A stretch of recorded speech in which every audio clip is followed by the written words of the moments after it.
Twongere tubahe ikaze inshuti z'akadasohoka ku ntambara rutura Perezida Vladimir Putin yatangije ku butaka bwa Ukraine tariki 24 z'ukwa kabiri. Nyuma y'umwuka mubi hagati ya Leta Zunze Ubumwe za Amerika n'igihugu cy'Uburusiya, igihugu cy'Uburusiya cyatangiye imyiteguro ikomeye ku rwego rwo hejuru yo kwitegura intambara hagati y'igihugu cy'Uburusiya n'ibihugu by'uburengerazuba biyobowe na Leta Zunze Ubumwe za Amerika bihuriye mu muryango w'ubutabarane mu bya gisirikare NATO. Igisirikare cy'Uburusiya kikaba cyazamuye ibisasu biremereye byongeye kuvugisha isi mu rwego rwo kwitegura intambara ikomeye ishobora kwaduka hagati y'igihugu cy'Uburusiya ndetse n'ibihugu by'uburengerazuba birangajwe imbere na Leta Zunze Ubumwe za Amerika. Ku rundi ruhande kandi Perezida Volodymyr Zelensky yongeye gutabariza inshuti ze z'uburengerazuba nyuma y'ibitero bikomeye byakozwe n'ingabo z'Uburusiya mu bice bitandukanye by'igihugu cya Ukraine, aho yatangaje ko ingabo za Ukraine ziri muri kondisiyo mbi bigoye kuba zakomeza kwihagararaho imbere y'umuvuduko udasanzwe w'igisirikare cy'Uburusiya kiri gusatira umurwa mukuru Kiev. Akaba yongeye gusaba ibitwaro bikomeye byamufasha guhagarika umuvuduko w'igisirikare cy'Uburusiya.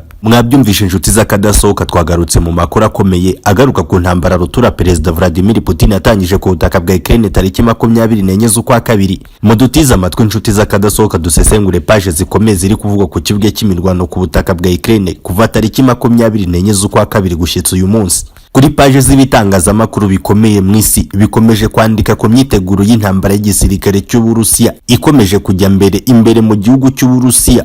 Inkuru ikomeye ikomeje kugarukwaho n'ibitangazamakuru bikomeye mu isi ni inkuru ivuga ko igisirikare cy'Uburusiya gikomeje kwitegura intambara rutura ishobora guturuka mu bihugu by'uburengerazuba birangajwe imbere na Leta Zunze Ubumwe za Amerika. Amafoto n'amavideo byakomeje gucicikana ku mbuga nkoranyambaga ndetse no mu bitangazamakuru bikomeye mu isi. Ni amafoto agaragaza ubwirinzi bw'ikirere bukomeye bwakozwe n'igisirikare cy'Uburusiya bushyirwa hejuru y'ingoro ya Perezida Vladimir Putin Kremlin, Minisiteri y'Uburezi ndetse n'ibindi bikorwa bikomeye by'Uburusiya bibarizwa mu murwa mukuru Moscow. Amakuru akomeye akomeje kugaruka ku myitwarire y'Uburusiya idasanzwe. Biravuga ko igisirikare cy'Uburusiya cyaba kiri gutegura ibitero bikomeye ku bihugu byose bikomeje gushyigikira igihugu cya Ukraine mu ntambara, ndetse bikomeje kurunda umubare w'ibitwaro bitabarika ku butaka bwa Ukraine bifite ubushobozi bwo kuba byaraswa ku butaka bw'Uburusiya. Bikaba bivugwa ko igihugu cy'Uburusiya cyaba cyatangiye imyiteguro ikomeye yo gushinga misile z'ubwirinzi mbere y'uko igisirikare cy'Uburusiya cyaba cyatangiza imirwano ikomeye ku bindi bihugu byose bikomeje gushotora Uburusiya. Ku rundi ruhande abasesenguzi mu bya politike bakomeje kuvuga ko igisirikare cy'Uburusiya cyaba kikanze ko intwaro ziri koherezwa n'ibihugu by'uburengerazuba byakoreshwa n'igisirikare cya Ukraine bikaba byaraswe ku butaka bw'Uburusiya. Ibi bibaye mu gihe ibihugu by'uburengerazuba bikomeje gutangaza inkunga y'ibitwaro bifite ubushobozi bwo kuraswa mu ntera ndende, ndetse izi misile zimwe na zimwe zikomeje koherezwa ku butaka bwa Ukraine zikaba zaraswa mu murwa mukuru Moscow. Ikaba ariyo ntandaro y'imyitwarire y'igisirikare cy'Uburusiya gikomeje gukwirakwiza systeme z'ikirere mu bice bitandukanye by'umurwa mukuru Moscow mu Burusiya. Ku rundi ruhande kandi Uburusiya ntacyo buratangaza kuri ibi, gusa hari amakuru akomeje gucaracara avuga ko aya makuru ari kugaragara mu bitangazamakuru bikomeye no ku mbuga nkoranyambaga yaba ari ibihuha, ahubwo amafoto yakomeje gukwirakwizwa akaba ari amafoto yeditinzwe. Ni nako ku rundi ruhande kwa Perezida Volodymyr Zelensky utegetse igihugu cya Ukraine akomeje gutangariza inshuti ze z'uburengerazuba zirangajwe imbere na Leta Zunze Ubumwe za Amerika nyuma y'uko igisirikare cy'Uburusiya cyinjiranye umuvuduko udasanzwe ku bice bitandukanye biri kuberamo imirwano ikomeye.